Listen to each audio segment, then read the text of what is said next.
قلت ورته ویا ارایتم خو ګوري تاسو ان اتاکم کچری راشي پتا سو باندې عذابه عذاب داغه بیاتا د شپې او نهارا یا د ورځې ماذا يستعجل منه نو هغه څه دې د کوم چې غواړي تاسو مجرمان خلق ثم اذا ما وقع اي بیا هر کله چې هغه واقع امنتم به نو ایمان براوړي تاسو پاره وقد كنتم به او حال دا چې تاسو با داغي په پاغي باندې تستعجلون تندي کولا ثم قيل بیا ویل شي للذين ظلموا او خلق تاكم چې ظلم کړو ظلم وکړو ذوقوا چې وسکي عذاب الخلد عذاب ده هميشه هل تجزون تاسو ته بدل نشي درکولي الا بما كنتم تكسبون مگر دا هغه چې تاسو وکول قل ارايتم ان اتاكم عذابه بياتا او نهارا زما محبوب پیغمبر دوی ته ویا چې راشي تاسو ته د الله عذاب د شپې یا د ورځې ماذا يستعجل منه نو هغه څه دې کوم چې تاسو دا جلدی سره وختل د مجرمان بس عذاب دی راغی نو جلدی سره ولې غواړي ثم اذا ما وقع امنتم به اي هر کله چې هغه واقع شو تاسو به ایمان وروړي نو چې کله عذاب راشي نو بیا ایمان معتبر نه څنګه چې فرعون په ډوبېدو باندې شو او پوه شو چې بس نور هلاکیږم سره د شپږ لکه فوج ډوبېږي لګیا دی په دې وخت وی چې امنتو ما ایمان وروړي دی الذي اغزاد باندې امنت به بنو اسرائيل چې کوم ذات باندې بني اسرائيل ایمان وروړي هغه رب باندې ما ایمان وروړو وانا من المسلمين زم مسلمانانو نه الله تبارك وتعالى فرمایي الان وقد عصيت قبل وكنت من المفسدين اوس چې کله عذاب د پستر ولیدو او په شوي چې اوس ورکیږم نو ایمان وروړي او دینه مخکې چې الان وقد عصيت قبل دینه مخکې وتا انا ربكم الاعلى د خدای دعوا وکړو نو چې کله وګورئ کته چې اوس ډوبېږم په دې وخت کې چې اوس زما توبه دا توبه نه ده دا توبه نه قبلي ځکه قران کریم کې الله رب کائنات واضح اعلان کوي انما التوبه على الله انما التوبه للذين يعملون السوء بجهاله بشک توبه قبلوي الله تبارك وتعالى او خلق چې توبه ګناه وکړي په جهالت سره ثم يتوبون من قريب او بیا فورا توبه بس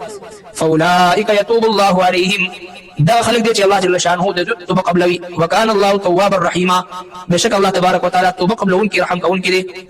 وليست التوبه او الله رب الكائنات توبه قبل دا خلقه للذين يعملون السيئات خلق بد عملون کوي حتى تردي پر اذا حضر احدهم الموت چې کله راشي مرګ دیتا قال هو اني تبت الان اوس د سما توبه دي وخت توبه قبلي د توبې لپاره الله رب الكائنات د ژوند راکړي چې په دې ژوند کې ژوندۍ کې چې سونه قدم په قدم توبه استل پکار دي بلکې روزمره په بنیاد باندې یو دوه رکعاته صلات توبه مونږ کول پکار دي چې د الله تبارک وتعالى نه سړي توبه وبس نه دهانه داسې مرګ راشي چې د توبې مکمل ونشي او انسان نه ګناه کبیره سرزت شي بغیر د توبې نه لاړ شي دا خو ډېر نقصان خبره ده ځکه دوه جهان سردار مبارک فرمایي چې ان الله يقبل التوبه العبد ما لم يغرغر تر څو پورې هغه د مرګ سکرات الموت ځنکدن چې موږ تاسو ورته چې دا شروع شوی نه تر دې وخت پورې الله تبارک وتعالى د خپل د بنده توبه قبلي او داسې قبلي الله جل شانه چې نور جهان سردار مبارک فرمایي چې التائب من الذنب كمن لا ذنب له د ګناه نه توبه استون کې داسې دي چې سره د ګناه کړی نه ده الله تبارک وتعالى د ګناه سره معاف کوي نه يبدل الله سيئاتهم حسنات ګناهونه انسان ته په نیکو باندې بدلی او چې کله یا ایها الذين امنوا توبوا الى الله توبه نصوحا ایمان والو تاسو توبه واسه رښتینی توبه تا واو با توبه درې جملې دي تا معنا تیر چې کوم ګناهونه په هغه باندې سړي ندامت اظهار وکي او هغه پری دي او تا نه باچې واو دی وختي توبه نه ګناه نه جدا شي د ګناه ماحول پری دي د ګناه تعلق پری دي د ګناه غزي پری دي او دریم باقی مونږ ژوندۍ کې ګناه دوباره نه کولو په عزم نو تیر ګناهونو باندې ندامت وختي تور باندې هغه ګناه نه جدا کېدل او باقی مونږ ژوندۍ کې دا ګناه نه کولو په عزم او اراده کول بیا سره چې بیا سره توبه واسه کده وځي سل پیری هم توبه ماتيږي نو سل پیری توبه استل پکار دي الله رب کائنات د خپل بنده د معاف کولو لپاره منتظر وي الله جل شانه تاسو ذات چې ته پیغور نور کی چې پروند ګناه کړو توبه استونه بیا وکړه نه جب تک सांस है चांस है تر څو پورې چې بنده کې صاحب باقی وي الله تبارک وتعالى مهلت ورکړي چانس ورکړي موقع ورکړي خو چې بنده کې دا عاجزي وي تواضع وي انکساري وي غرور او تکبر نه وي په خپل عمل باندې فخر نه کبر نه او لوی نه عاجزي چې بنده کې وي الله تبارک وتعالى د توبې توفیق ورکړي او توبه قبلې هم توبه زده التوبه الندامه توبه د پخمنتیا نوم ده زړه کې پخمنتیا راشي ندامت راشي خفګان راشي چې دا ګناه ما ولې ستاسو ایمان نه خدا صحابه کرام ته پوښتنه کوي یا رسول الله موږ ته څنګه پته لګي چې زړه کې ایمان شته کنه دوه جهان سردار مبارک فرمایي چې اذا اصرت حسنتك واساءتك سيئتك فانت مؤمن چې کله ستاسو نیک عمل تعالی خوشاله او ستاسو ګناه تعالی خفقین او کوشش ته مؤمن او کنه ته ګناه وکي او تعالی سره احساس نشي غیبت وکي چغل خوري وکي بد نظری وکي بل ګناه وکي او سره احساس نشي نو پوه چې زړه کې ایمان نشته دی. نو لہذا الله تبارک وتعالى فرمایي چې ثم اذا ما وقع امنتم به، ایا چې تاسو عذاب وینئ نو په دې وخت به ایمان وروړي، دا ایمان معتبر نه دی. څنګه چې هغوی فرعون وایي چې وانا من المسلمين چې عذاب ولیدو، نو الله تبارک وتعالى فرمایي چې الان وقد عصيت قبل وكنت من المفسدين، اوس چې عذاب ولیدو نو توبه بس دا اوس نه قبلي. نو لہذا الله تبارک وتعالى مقور کوي خپل بندگانو ته په ژوندون نیک اعمال کول، په ژوندون د ځان مخکې نیک اعمال وړاندې لګل، په ژوندون کثرت سره توبه ایستل. کل بني ادم خطاؤون وخير الخطاؤون التوابون، دوه جهان صدر مبارک فرمایي ټول انسانان خطاکار دي، خو بهترین خطاکار هغه دي چې کوم توبهګار دي، کثرت سره توبه وباسي. نو چې کله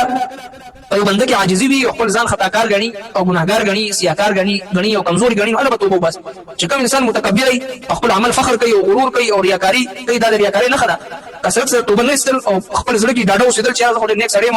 او ډېر صوم او صلات پابند یم او ډېر باشرع یم او ډېر دایم، دا تکبر نه خده، دا کبر دی، دا ریا ده. د انسان د اخلاص علامت دا ده چې هغه خو سره یره چې الله رب کائنات داسې ذات دی چې ان بطش ربک لشدید، بېشکه ستا د رب پکړ ډېر سخت. رانیول غواړي په وړو خبرو باندې، ورکوټ نه ورکوټې خبره باندې چا ګرفت کولی شي، او چې کله په بخلو باندې راشي نو الله رب کائنات داسې ذات دی چې نبئ عبادي اني انا الغفور الرحيم وان عذابي هو العذاب الاليم. سترب ډېر زیات بخون کې رحم کوونکی دی، خو ډېر زیات عذاب ورکوونکی هم دی. خو چې په بخلو باندې راشي نو هغه ته لوی نه لوی ګناه شي نه دی، او چې کله په نیولو باندې راشي نو الله رب کائنات په وړو ګناهونو باندې خپل بنده ګرفت کولی شي. ځکه الله رب کائنات دوی ته ترغیب ورکوي چې تاسو په ژوندون باندې شرک کوئ، کفر کوئ، ګناه کوئ، او بیا د عذاب مطالبه کوئ چې کله عذاب راشي نو بیا به تاسو ایمان راوړئ. نو چې کله عذاب راشي نو بیا ایمان هغه معتبر نه